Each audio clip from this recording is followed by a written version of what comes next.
नमस्कार, विशेषमध्ये आपल्या सगळ्यांचं स्वागत। मी प्रसाद काथे। महायुतीच्या सरकारला सत्ता मिळवायला ज्या घोषणांचा सर्वाधिक लाभ झाला त्यात लाडकी बहीण योजना सर्वात महत्त्वाची ठरली। या योजनेचे हप्ते दिवाळीच्या आधी महिलांच्या खात्यात जमा झाले आणि वातावरणच बदलून गेलं। हातामध्ये 7,500 रुपये आल्यानं अनेकांची छोटी मोठी का होईना खरेदी शक्य झाली। त्याचा परिणाम मतदानामध्ये स्पष्टपणे दिसला। आता हीच मंडळी पुढचा हप्ता कधी येणार म्हणून वाट पाहतायत। निकाल लागून सरकार बनल्यानंतर लाडक्या बहिणीला वाढीव मदतीची अपेक्षा आहे, तर दुसरीकडे लाडक्या बहिणीला निकषाच्या विना मदत द्यायचा आग्रह विरोधकांनी सुरू केलाय। कोणत्याही सरकारी योजनेला निकष न लावता राबवता येतं का, याची चर्चा आजच्या विशेषमध्ये।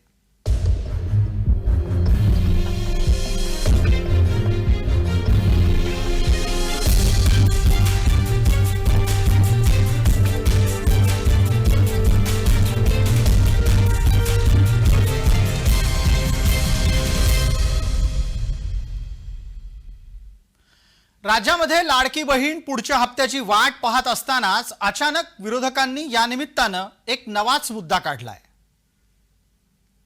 आता निवडणूक झालेली आहे, आचारसंहिता संपलेली आहे। जसं निवडणुकीच्या आधी महिलांची मतं मिळवण्यासाठी ही योजना आणली गेली आणि त्यांच्या खात्यामध्ये पैसे दिले गेले, ती योजना तात्काळ सुरू केली गेली पाहिजे। आणि 1500 नव्हे तर हेच महायुती म्हणाली होती की 2100 ते 2100 रुपयांनी जो काही बॅकलॉग राहिला असेल 1-2 महिन्याचा आणि पुढचा 3-4 महिन्याचा असं धरून हे पैसे तात्काळ त्याच्यामध्ये परत आवडती नावडती बहीण न करता हे खात्यात जमा झाले पाहिजेत। प्रत्यक्षात राज्याच्या तिजोरीशी लाडकी बहीण योजना आणि इतर सुद्धा कल्याणकारी योजना कशा जोडल्या गेल्या आहेत ते आधी समजून घ्या।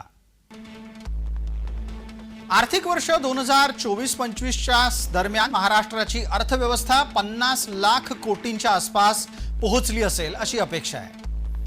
लाडकी बहीण योजनेच्यासाठी यामध्ये 46,000 कोटी रुपयांची प्रतिवर्षासाठीची तरतूद आहे। मुख्यमंत्री वीज सवलत योजनेसाठीची तरतूद आहे 14,761 कोटी रुपये। मुख्यमंत्री अन्नपूर्णा योजनेच्या अंतर्गत राज्यात 52 लाख कुटुंबांना वर्षाला 3 गॅस सिलेंडर मोफत मिळणार आहेत। ही योजना आम्ही सुरूच ठेवणार आहोत आणि 2100 देखील आम्ही देणार आहोत। आता बजेटच्या वेळी त्याचा आम्ही विचार करू आणि शेवटी आपले सगळे आर्थिक सोर्सेस जे आहेत ते सोर्सेस योग्य प्रकारे चॅनलाइज झाल्यानंतरच आपल्याला ते करता येतं। त्याच्यामुळे ते करण्याचा निर्णय पक्का आहे। जी आश्वासनं दिली ती आश्वासनं पूर्ण करू। त्याकरता ज्या व्यवस्था करायच्या त्या व्यवस्था आम्ही आधी करू। स्क्रुटिनीचा जिथपर्यंत सवाल आहे तिथपर्यंत एवढंच आहे की निकषाच्या बाहेर जर कोणी घेतलं असेल, निकषातला जो असेल त्याला कोणालाही त्यातलं कमी करायचं नाहीये। आता विरोधक ज्या निकषांच्या बाबत बोलतायत आणि जे निकष जाचक असल्याचा प्रचार करतायत ते निकष एकदा समजून घ्या। तसं पाहायला गेलं तर अशा प्रकारचे निकष प्रत्येक सरकारी योजनेला असतात। लाडकी बहीणच्या बाबतचा निकष सांगतो की एकत्रित कौटुंबिक उत्पन्न वार्षिक 2.5 लाखापेक्षा जास्त असेल तर लाडकी बहीणचा लाभ मिळणार नाही। कुटुंबात कोणीही आयकर भरत असेल तर लाडकी बहीणचे महिन्याकाठी येणारे पैसे मिळणार नाहीत। कुटुंबात कुणीही केंद्र किंवा राज्य सरकारचा कर्मचारी असेल तरी सुद्धा तुम्हाला लाभ मिळणार नाही। लाभार्थी महिला जर समजा शासकीय योजनेतून म्हणजे इतर कुठल्या शासकीय योजनेमध्ये 1500 रुपये घेत असेल तर तिला लाडकी बहीणचा लाभ मिळणार नाही। समजा आजी माजी आमदारांचंच कुटुंबीय अर्ज करत असेल तर तेही बाद ठरतील। कुटुंबामध्ये ट्रॅक्टर वगळता 4 चाकी वाहन असेल तर अशा कुटुंबातल्या सदस्यांना लाडकी बहीणचा लाभ मिळणार नाही।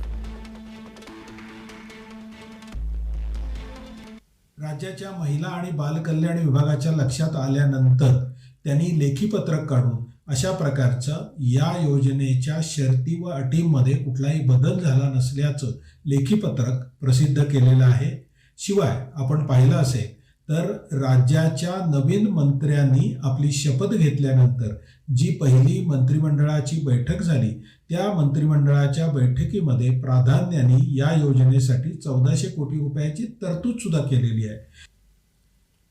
विरोधकांचा हा प्रचार लाडक्या बहिणींना पण पुरता समजलाय आणि म्हणूनच त्यांची भूमिका स्पष्ट आहे.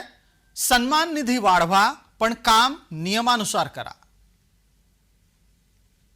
अधिवेशन जे चालू आहे त्यामध्ये महत्त्वाचा जो मुद्दा आहे तो लाडक्या बहिणीचा मुद्दा जो आहे, लाडकी बहीण या योजनेचा जो मुद्दा आहे त्या मुद्द्याकडे सगळ्यांचं लक्ष जे आहे केंद्रित केलं जात आहे. त्याच संदर्भात लाडकी बहीण योजनेसंदर्भातच आपण आपल्यासोबत ज्या लाडक्या बहिणी आहेत त्यांच्याशी आपण बातचीत करूया.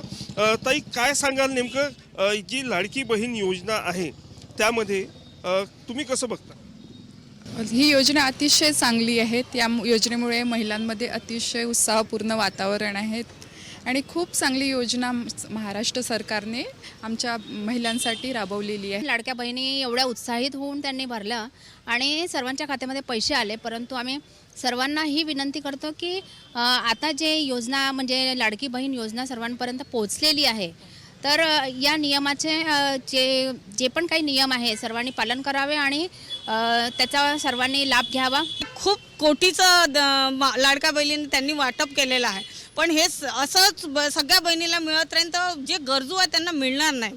तर माझं तर हेच आहे की शासनाने जे त्यांचे आधी नियम टाकले होते त्याच नियमावर त्यांनी लक्ष घालून ज्यांना खरंच गरज आहे त्यांना हे लाभ मिळायला पाहिजे. गरजू आहे आणि ज्या घरातल्या पण आहे त्यांना पण अशी इच्छा होती की आपल्याला पण जे एक्स्ट्रा ते मिळालं पाहिजे आणि त्यामुळे मतदान भरपूर झालं आहे. लाडक्या बहिणी योजनेमुळे मतं भरपूर मिळाले आहे, तर त्याच्यामुळे वाढ पण भरपूर झाली आणि मला असं वाटतं की 1 जानेवारीपासून जर सुरू झाली तर आता नंतरचं जे अधिवेशन आहे तर त्याच्यामध्ये पण हा फायदा होईल. आते नहीं आते पैसे ऐसा सोच के काफ़ी लोग रह गए हैं अभी, तो वो भी यही सोच रहे हैं कि अगले इसमें हमें मिलना चाहिए. तो जो नए फॉर्म हैं उनके लिए भी, नए लोगों के लिए भी लागू करनी चाहिए.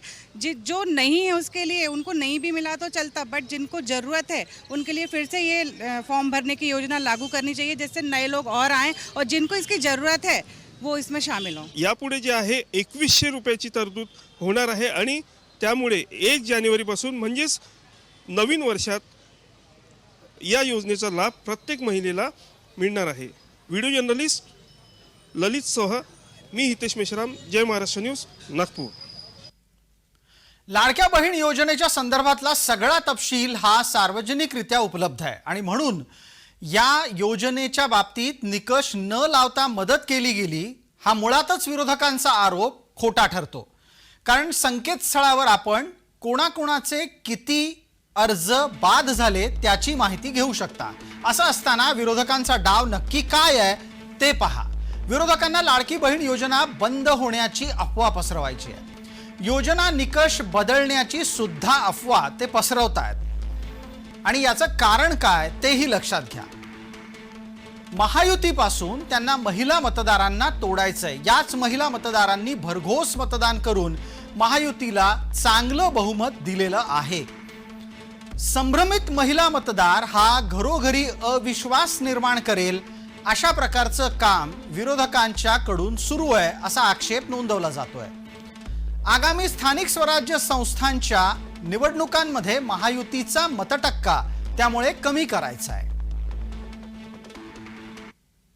कालच शपथ झाल्याबरोबर देवेंद्र फडणवीस साहेबांनी ज्या शिंदे साहेबांनी घोषणा केल्या होत्या किंवा ज्या योजना आणल्यात त्याची अंमलबजावणी चालू राहील असं स्पष्टपणे सांगितलं.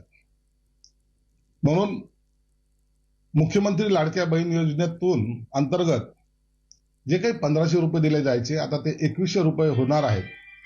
ही सर्वात आनंदाची बातमी कालच्या झालेल्या त्यांच्या प्रेसमध्ये त्यांनी सांगितली आहे. विशेषच्या या भागामध्ये तुर्तास इतकंच. आपण पाहत रहा फक्त जय महाराष्ट्र.